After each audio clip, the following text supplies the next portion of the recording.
첫 연재로 코로나 바이러스가 의료계에 미친 경제적 영향에 대해 여러분과 함께 치과를 중심으로 한번 살펴보도록 하겠습니다. 코로나가 전 세계 경제에 지대한 영향을 미치고 있고 거리두기뿐만 아니라 나라에 따라서는 봉쇄를 통해 모든 경기가 얼어들게 만들기도 하였습니다. 이번 코로나가 미친 의료계의 경제적인 영향이 어떤지를 통계적 수치와 그 이유를 살펴보고 다음 연자분들께서는 그럼에도 불구하고 잘 되는 이유를 찾아보고 또 잘 되는 병원의 실례를 하나씩 살펴보는 기회를 만들도록 하겠습니다.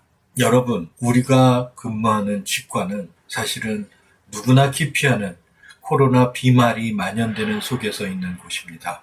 그래서 코로나 팬데믹 속에서의 치과에서의 진료의 상황이 어떤지 하는 문의가 있었습니다. 코로나 속에서 치과의 진료 현장은 여러분 과거에 한때 유명한 영화 타이타닉이라는 영화를 기억하시는지요? 세계 최대 초호화 유람선이 빙하에 침몰하면서 벌어지는 상황을 보이고 있는 것이 바로 타이타닉이라는 영화입니다. 타이타닉 침몰 중에도 누구나 구조선에 오르려고 하는 아우성 속에서도 배의 선미 한쪽에서는 아름다운 음악을 연주하는 악단이 있었습니다. 구조는커녕 아무도 관심 없는 쪽에서 열심히 자기 악기를 연주하는 타이타닉의 악단, 그것이 바로 치과계에서의 저희 모습이 아닐까요? 누구나 기피하고 피해야 됨에도 불구하고 환자의 구강 통증을 해소하기 위해 비말이 만연되는 그 속에서도 우리 역할을 부지런히 하는 그런 직업이 바로 저희 치과계라고 생각이 듭니다. 그런데 2021년 치과 코로나 감염자에 대해서 취업에서 보고한 것이 있었습니다. 2021년부터 1월부터 6월까지 치과 의사 감염자는 총 25명, 전체 의료인 중 4.6%에 해당되었습니다.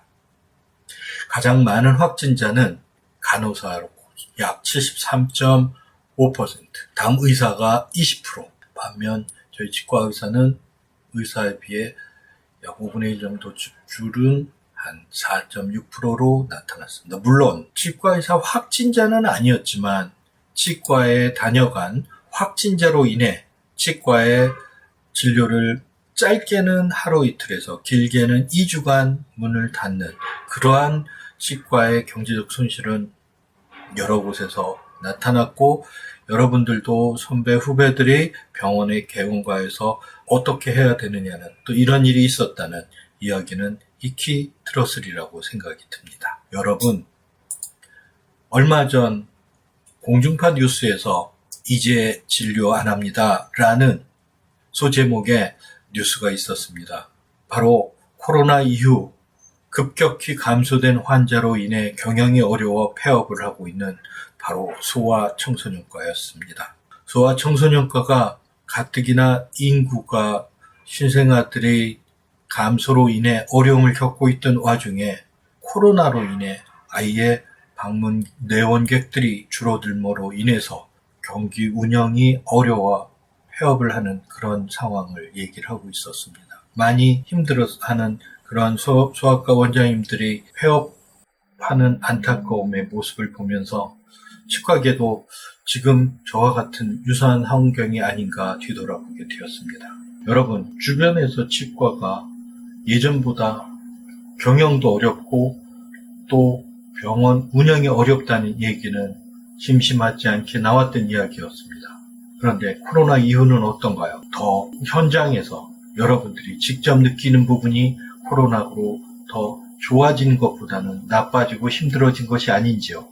코로나는 2019년도 중국 우한에서 첫 번째로 보고된 이래 WHO에서는 2020년 3월 11일 세계적인 대유행 팬데믹을 선포하였습니다.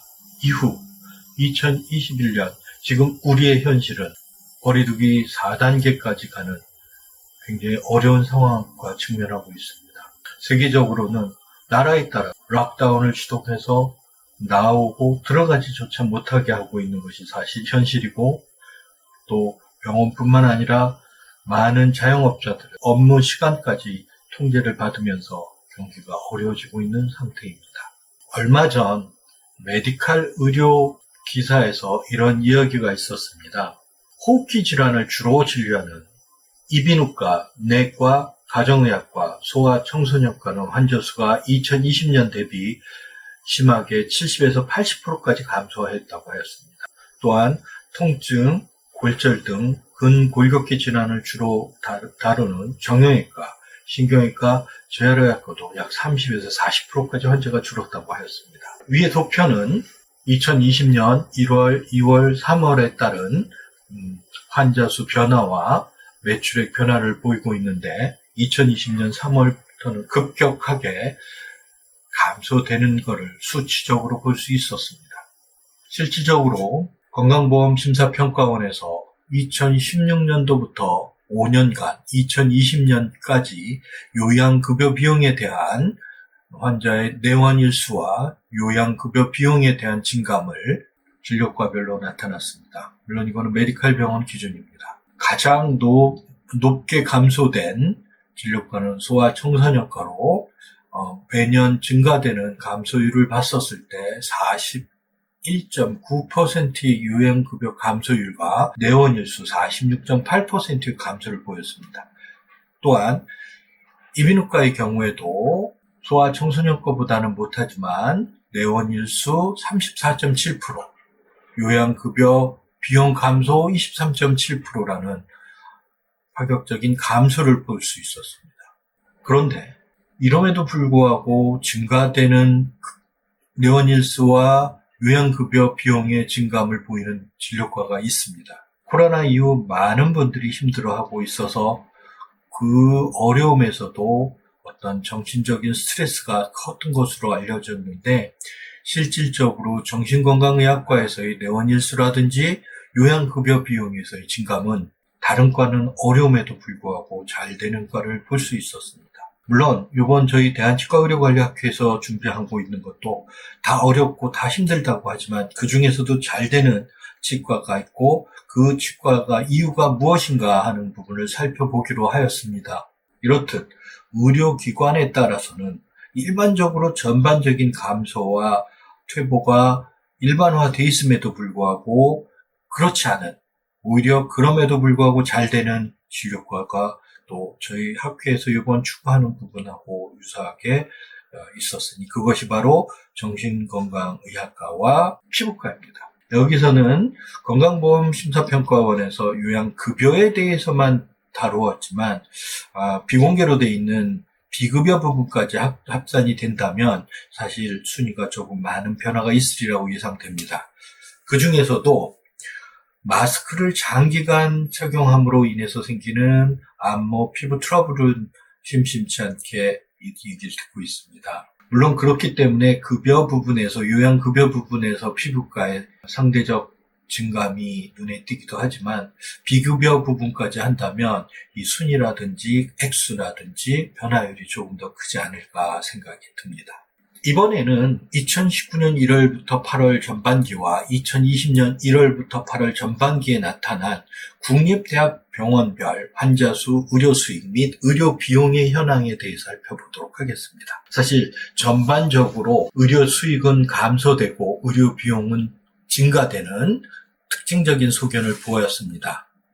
그러나 저희의 주 관심인 치과 병원에 대해서만 살펴본다면 재미있는 현상이 하나 있었는데, 국립치과병원 4개에 대해서 이렇게 도표로 나타났고, 그 중에서도 경북대병원의 경우에 의료 수익이 오히려 다른 대학 병원들의 감소가 눈에 띈다면 경북대병원에서만큼은 수익이 전년 대비로 증가되는 양상을 보였습니다. 물론 의료 비용은 공이 증가되고 있는 부분이었습니다만, 지금 가장 특징적인 건 경북대병원에서의 어떤 의료 수익이 증가되고 있다는 아주 특징적인 것을 보면서, 다음에는 경북대병원이 코로나 전 2019년 대비 2020년 증가된 이유가 무엇인지를 좀 더 살펴보는 기회를 살펴보도록 해봤으면 좋겠습니다.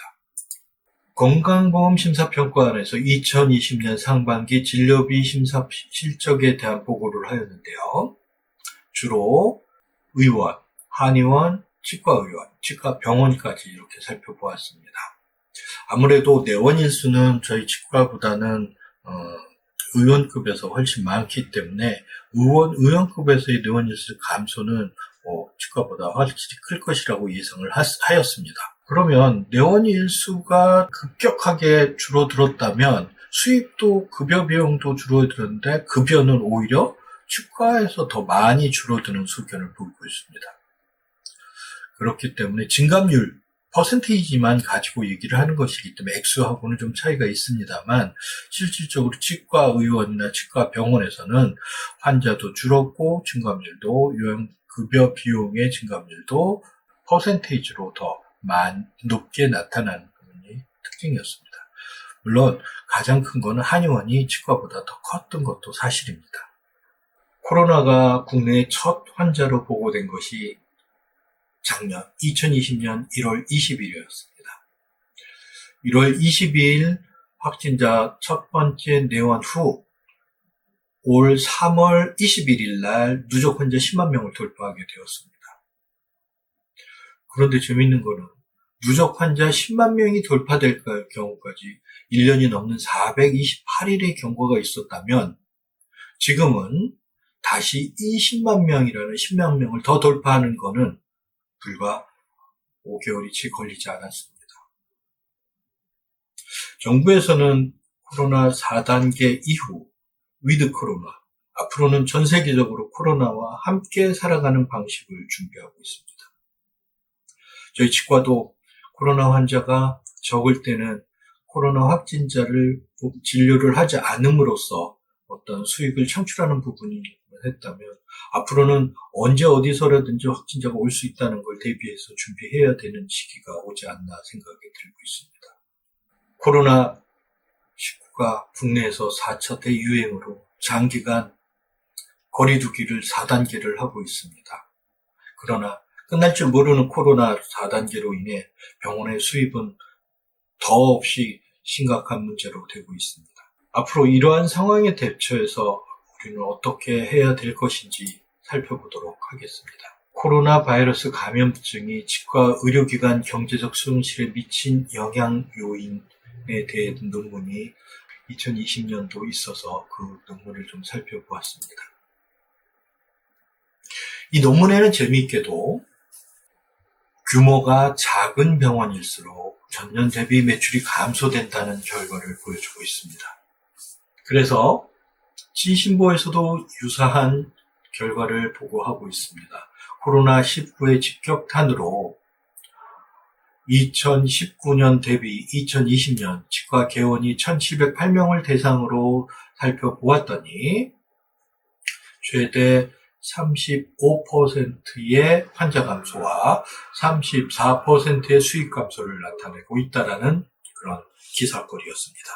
그래서 치과 개원이 1,708명을 대상으로 2019년 대비 2020년 매출과 환자 수의 비교를 분석한 결과 전국 병의원급의 매출액과 매출 환자 수가 각각 평균 23.4%, 25.2% 감소가 있었는데 수도권에서는 그 감소가 매출 감소는 24.2%, 환자 감소는 25.6%로 전국 평균보다 더 높았다고 하고 있습니다. 또 호남권과 영남권도 전체적인 수가 약 20% 수준 이상으로 감소가 되고 있고 이거는 전반적으로 전국이 공이 나타나는 피해에 상당히 심각하다는 것을 알 수 있었습니다. 특히 직원 수가 3명 이하의 경우에서 더 소규모일수록 피해액이 컸는데 매출과 환자 수 감소가 28.3%, 29.5% 이루었다고 보여지고 있습니다. 지난 1년간 추가 경비는 약 15.1% 정도 추가 경비가 지출이 되었는데 주된 거는 마스크, 손세정제 등 소모품 인한 경비 지출이 약 93.6%를 나타내고 있었습니다. 그래서 2021년 4월 치과의료정책연구원에서 건강보호급여비로 본 코로나19에 대한 치과계 피해를 보고하였습니다. 주된 거는 2015년부터 2020년 최근 5년간의 전년 대비 진감 정도를 분석한 것이었는데요. 2015년부터 2020년까지 증감폭을 살펴보면 2020년도에 코로나 영향으로 확연하게 감소되는 폭을 볼 수 있었습니다. 2015년부터 2019년까지 5년간 매년 약 5.1%의 환자 수 증감을 볼 수 있었습니다. 그런데 2020년도에는 환자가 마이너스 3.19% 감소가 됩니다. 그런데 마이너스 3.19%는 매년 증가율 5.1%를 감안을 하면 실질적으로 감소된 폭은 훨씬 더 커서 마이너스 8.29% 정도 되고 환자 수 약 384만 명 정도의 감소를 할 수 있었습니다. 이거를 2015년부터 2026년간 치과 진료비, 급여비 변화로 살펴보면 2015년부터 19년까지 매년 치과는 급여비가 약 14.65% 상승하고 있습니다. 그런데 2019년 대비 2020년도에는 오히려 증감률이 변화없는 제로였습니다. 그러면 실질적으로 매년 증감률 14.65%를 계산을 해보면 제로의 상승률이라는 것은 실질적으로 마이너스 14.64%의 치과의 수입에서 급여비 감소를 얘기를 하고 액수로는 약 7,002억 원 정도의 감소를 알 수 있었습니다. 연령 대비 치과 환자 수를 좀 살펴보면요. 모든 연령에서 사실은 2020년 기준으로 전년 대비로 했었을 때 다 감소가 됩니다만 20세에서 29세까지는 오히려 1.83%의 증감을 보이고 있습니다. 각 연령별 5년간 2015년부터 2019년간 5년간 평균 증감률은 다 상승률을 하고 있는데 20세부터 29세까지는 약 3.59%의 증감이 있었던 것을 감안을 해보면 사실은 다른 연령대보다 증감이 있었다 할지라도 같은 동일 연령대 대비 1.76%의 감소를 보이고 있고요. 사실은 약 1.76%의 감소는 다른 연령 대비로는 굉장히 적게 감소된 것을 보이고 있습니다. 추후 그 이유를 좀 더 살펴보겠지만 아마 20대에서 29세는 취업 등 여러 이유로 그동안 치과 방문이 쉽지 않은 연령층이었던 걸로 사료되고요. 그렇다면 이 연령이 치과에 그간에 내원을 하기 어려웠던 것이 코로나로 인해서 재택근무와 경기의 어려움이 오히려 시간적인 여유로 치과를 내원할 수 있는 이유가 되지 않았나 하는 부분과 함께 두 번째는 이 친구들 또한 대다수 급성 치수염 또 내지는 심한 통증으로 통증 진료를 위해서 치과를 왔던 부분을 보여주면 그런 어떤 정신적 스트레스라든지 구강관리 관리 소홀히 치과를 내원할 수 있는 기회를 더 만들어준 것으로 생각됩니다. 그럼 연령 대비로 한번 살펴보도록 하겠습니다.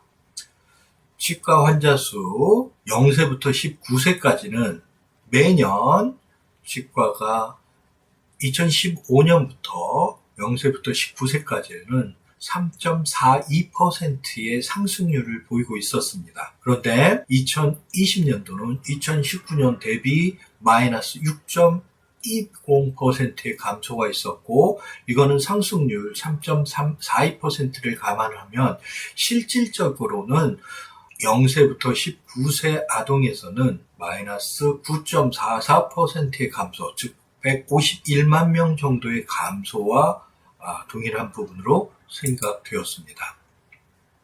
반면 20세에서부터 59세의 청장년층에서는 매년 치과가 동일 연령층의 2015년부터 19년까지는 2.90%의 상승률이 있었고 2020년도는 2019년 대비로 3.45%의 감소가 있었기 때문에 실질적으로 증감률을 감안을 하면 마이너스 6.35%의 폭넓은 감소가 있었고 환자 수로는 약 244만 명 정도의 예측 가능한 환자 수 감소로 이어졌습니다.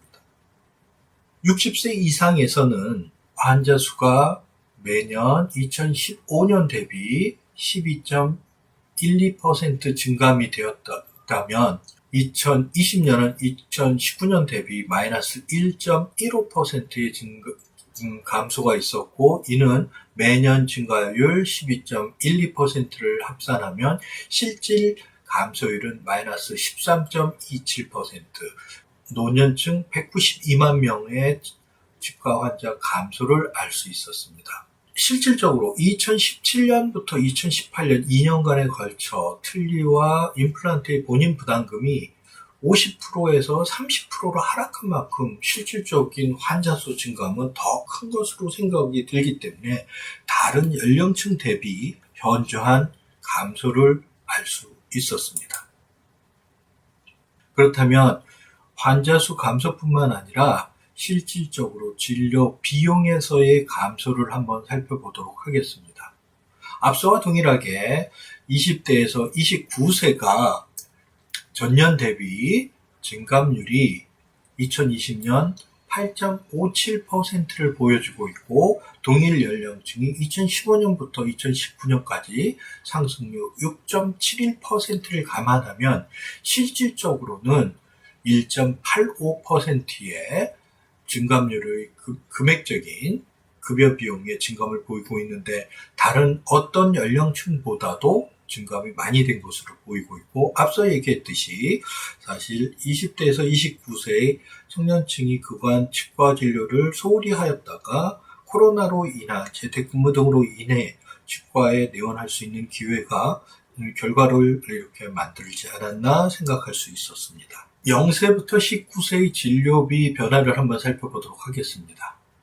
2015년부터 19년간 5년간 매년 12.58%의 진료비 상승이 있었다면 2020년은 19년 대비 마이너스 5.26%로 실질 감소는 마이너스 즉 매년 증가 12.58%를 감안하면 마이너스 17.84%의 감소로 나타나고 금액적으로 약 1,479억 원 정도의 감소를 보이는데 2019년도에 급격하게 올랐던 것은 만 12세까지 레진 충전에 대한 급여화가 실질적으로 19년도에 나타났었다면 20년부터는 다시 코로나로 인해 학교도 쉬면서 진료를 받지 못하는 환경이 되었기 때문에 실질적으로 더 많은 금액적 감소로 이어진 것으로 추정되었습니다.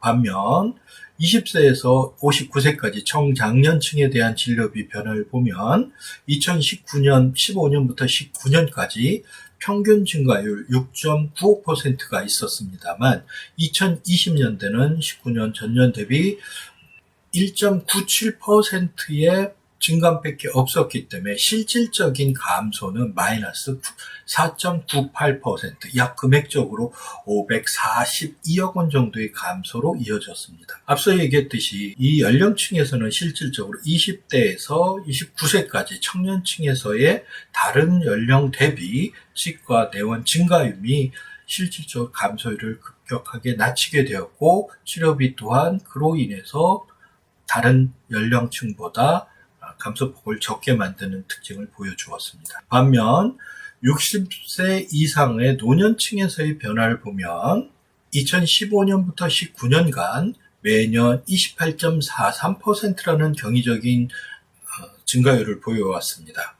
특히 2015년, 16년 계속 증가할 수 있었던 것은 고령자에 대한 노인 틀니 또 임플란트 보험이 증가되었던 부분이 있었고 2018년, 19년은 보험 임플란트의 본인 부담금 50%에서 30%로 감소됨으로 인해서 더 많이 내원할 수 있었다면 실질적으로 20년도에는 실질 감소율 0.07%지만 매년 증감률을 28.43%의 증감률을 따져보면 실질 감소율 마이너스 28.5%가 되고 금액적으로는 6,685억 원 정도의 꽤 큰 감소를 보이고 있습니다. 그렇기 때문에 노령 인구에 대한 치과 내원 횟수의 증가와 그 다음에 금액의 증가는 치과에 큰 영향을 줄 것으로 생각됩니다. 앞서 건강보험심사평가원에서 있었던 것을 잠시 정리를 해보면 12세 이하의 레진 치료 비용 급여화에 따른 환자의 증가가 줄어들기 때문에 어린이 청소년기에서의 금액적인 손상이 있었고 60세 이상에서 특히 65세 이상에서 고령자의 노인 틀니와 보험 임플란트, 특히 보험 임플란트 본인 부담금 30%는 치과에 큰 영향을 줄 수 있었음에도 불구하고 코로나로 인해서 노인 연령층, 특히나 요양병원이나 다른 병원에 입원되어 있는 환자들의 병원 방문이 어려워짐으로 인해서 생기는 막대한 손실과 연결되고 있다는 부분은 치과계에서 더 새로운 방법을 강구해야 되지 않을까 생각이 들게 되었습니다. 그럼에도 불구하고 20대에서 29세 청년층에서의 내원 증가율은 앞으로도 재택근무가 많아지는 연령을 감안했었을 때 앞으로 병원의 주 타겟팅을 어떻게 할 것인지에 대해서 다시 한번 생각해보는 기회가 되었습니다. 또 다른 것으로 치과의료정책연구원에서 2021년 3월에 발표한 내용을 살펴보면 코로나19로 치과병원의 경영 피해를 온라인 설문지 조사하였습니다. 설문 대상 1,708명, 서울이 519명으로 가장 많았고 그 이후 경기, 부산, 대구 순으로 직원 수는 평균 5.3명, 개원 평균 연차 19년을 대상으로 설문조사를 한 결과를 한번 살펴보겠습니다. 2019년 대비 2020년 1년간 환자 수는 전체 평균 25.2%의 감소를 보여주었는데 특히 수도권에서 평균보다 높은 감소를 보였습니다. 치과 병원보다는 치과 의원급에서의 감소가 컸고 10년 이하의 개원 연차에서 더더욱 환자 수 변화가 많았습니다. 직원 수 대비로 봤었을 때 3명 이하에서 직원 수가 적을수록 환자 수 감소도 크게 나타났습니다. 2019년 대비 2020년 1년간 매출 수입의 변화를 봐도 전국 평균보다 수도권에서 더 많이 감소됨을 볼 수 있었고 이 또한 내원 환자 수와 유사하게 치과 의원 또 10년 이하 직원 3인 이하에서 더 많은 감소를 볼 수 있었습니다. 병원에서 그동안 기존 경비로 나가던 부분보다 추가 경비 부분이 증가되었습니다. 추가 경비가 약 전체보다 19.1% 증가되었는데 그 추가 경비의 대다수는 마스크 등 소모품, 방역과 관련된 소모품이 증가가 가장 컸습니다. 약 93.6%를 차지했죠. 또한 의료기관 방역이나 자가격리로 인한 유급 휴가 비용이 추가 경비 부분에 이렇게 포함이 되고 있었습니다. 경영난 해소를 위한 방법을 혹시 준비하고 있는지 하는 설문도 해보았는데요.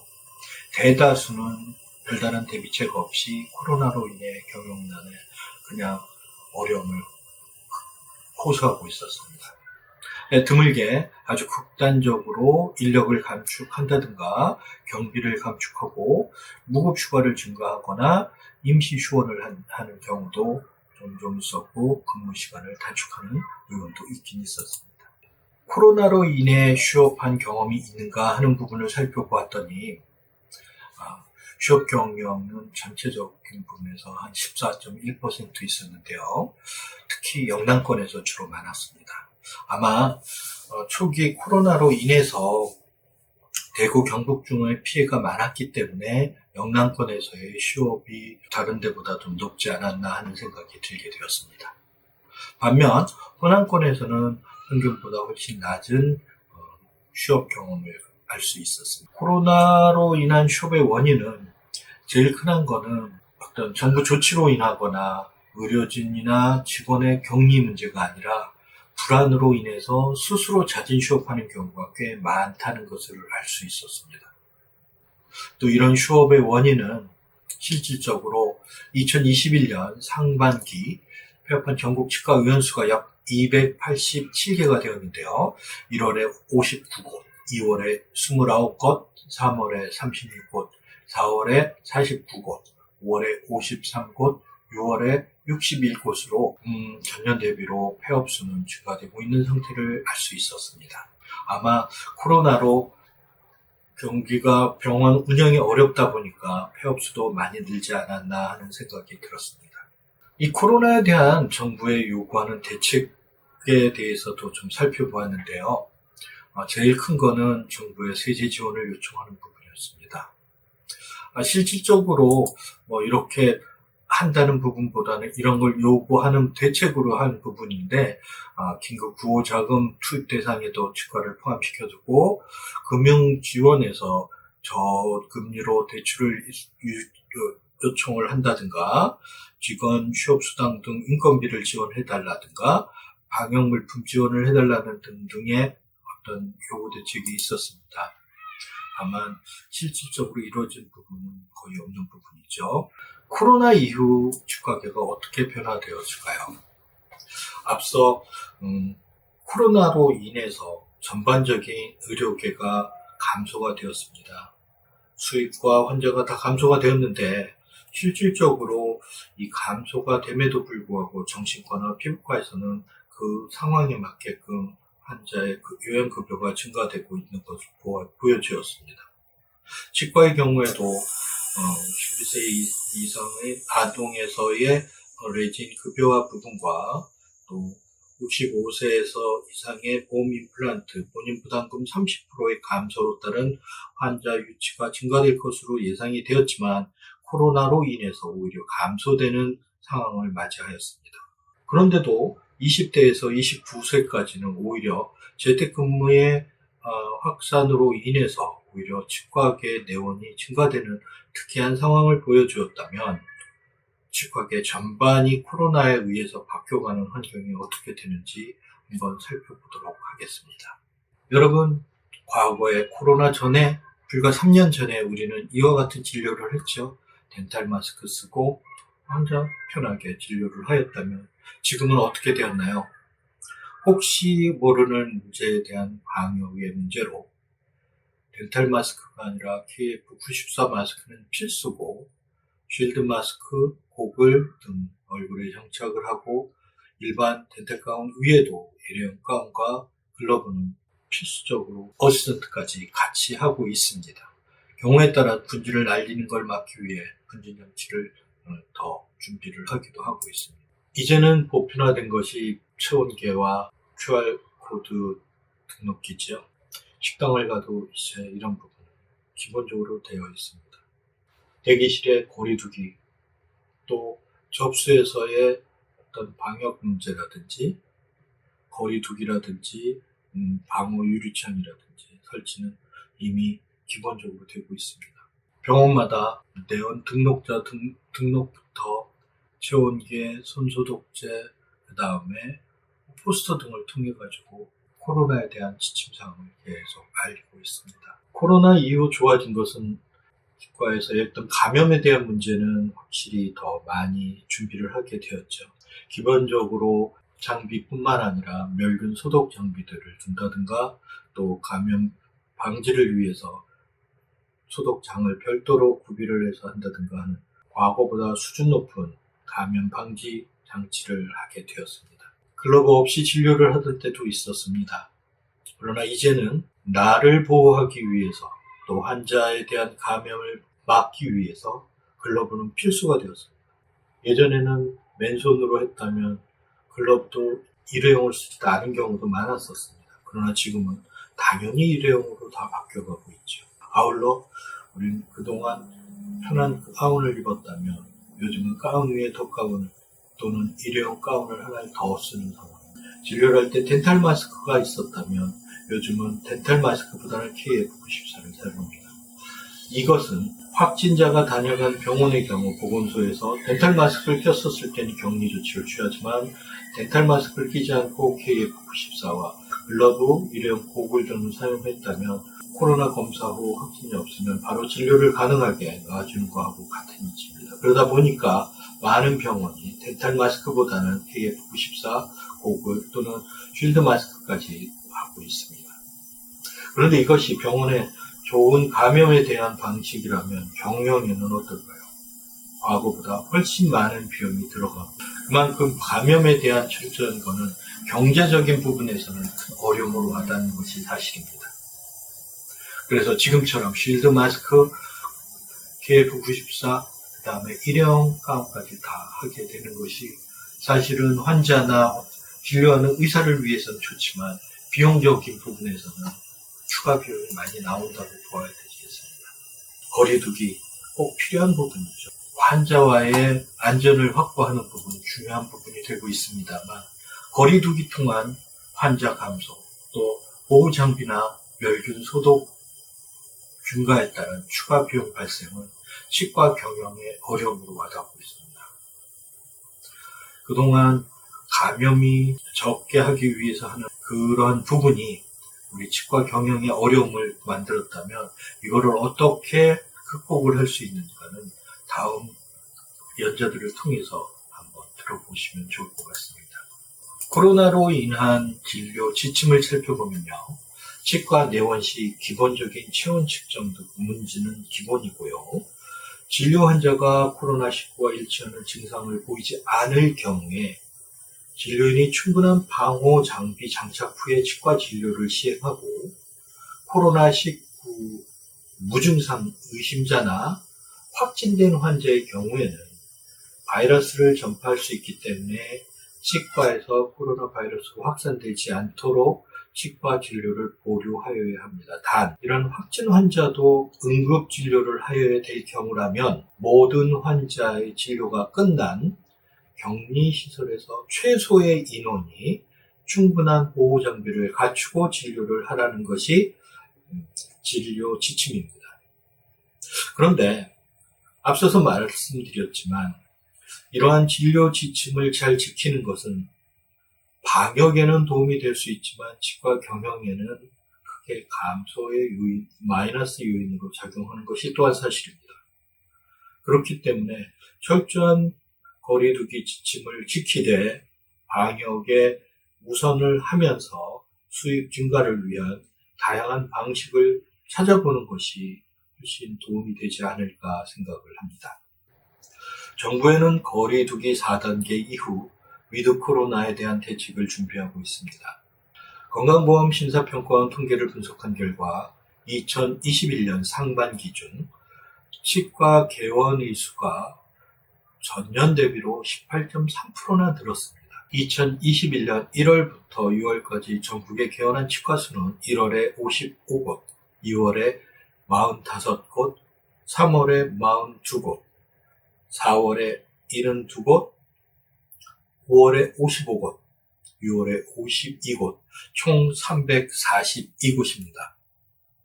2018년도 코로나 이전까지 1년에 332개가 증가하다가 2019년 324개, 2020년 코로나 이후에는 289개로 신규 개원이 줄어들고 회원 수가 증가되었었습니다.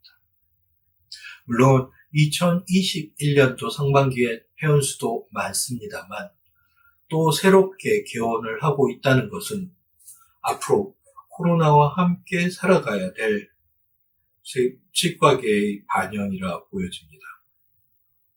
치과계는 앞으로도 더 많은 환자와 또 더 많은 개원이가 늘어날 것으로 보입니다.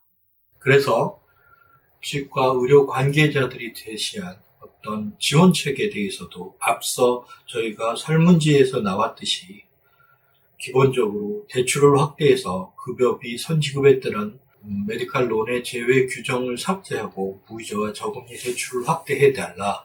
또 각종 세금 감면을 통해 종합소득세 납부 6개월 유예를 한다든가 4대 보험료 한시적 경감을 한다든가 공과금 한시적 경감, 또 수수료 인하, 한시적 신용카드 수수료 인하를 요구한다든가 수가 인하, 인상, 감염 예방 관리료 인상이라든지 직원 고용 유지를 위한 수가를 인상하고 3차 상대가치 개편에 따른 진찰료 인상迅速 추진해서 수가 협상에 반영해달라라는 의료계 관계자들이 지원책에 대한 요구를 하였습니다. 그러나 이것은 정책에 대한 문제이고 현실적인 부분에서는 쉽지 않은 부분입니다. 코로나가 줄어들어야 되는데 아직 코로나가 감소되지 않고 있습니다. 오히려 백신 1차, 2차 후에도 코로나의 환자 수는 더 급증하고 있는 상태입니다. 주변에서 코로나로 인해 힘들어하는 자영업자들을 통해 우리 의료계에서의 어려움도 같이 느끼고 있습니다. 그러나 앞서 언급하였듯이 의료 진료 부분에 따라서는 이런 어려움 속에서도 증가되는 진료 효과를 보았습니다. 정신과와 정신건강의학과와 피부과 등은 오히려 비급여 진료 상황은 알 수 없지만 급여 상승률에서는 다른 과보다 월등히 상대 가치가 높게 증가를 하였습니다. 분명 코로나 속에서도 치과 진료가 필요로 하는 많은 치과 환자들이 있습니다. 20대에서 29세에서는 오히려 청년층의 치과 진료가 작년 대비로 증가됨을 볼 수 있었습니다.